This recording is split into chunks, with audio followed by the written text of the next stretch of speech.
અમદાવાદમાં રફતારના રાક્ષસ બેફામ બન્યા છે। ગોતામાં BMW કાર એક અન્ય કારને ટક્કર મારી કાર ફેન્સિંગ તોડીને ડિવાઈડર પર ચડી ગઈ।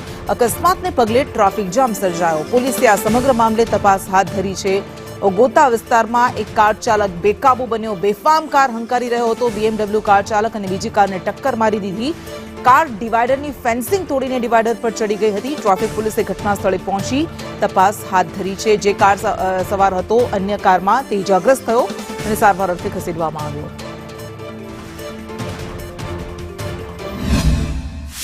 અમદાવાદના એસજી હાઈવે પર વધુ એક મોંઘીદાટ ગાડીએ અકસ્માત સર્જ્યો છે।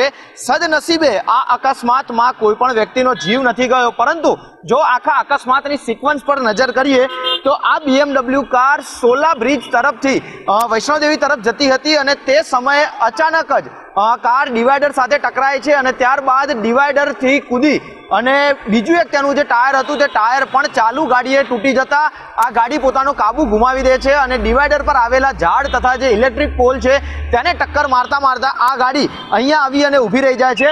ગોતા બ્રિજ પાસે આ અકસ્માત સર્જાયો હતો અને ત્યાં કારમાં રહેલો શિવ પટેલ નામનો યુવક કે જે કાર લે વેચનો વ્યવસાય કરે છે તેનાથી આ અકસ્માત સર્જાયો હોવાનું પ્રાથમિક તપાસમાં સામે આવી રહ્યું છે।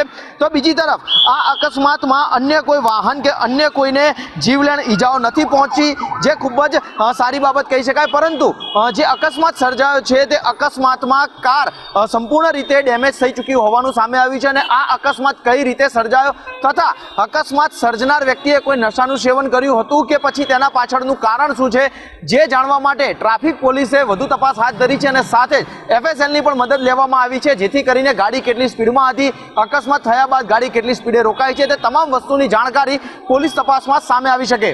કેમેરામેન મેહુલ પટેલ સાથે જિગ્નેશ પટેલ, સંદેશ ન્યૂઝ, અમદાવાદ।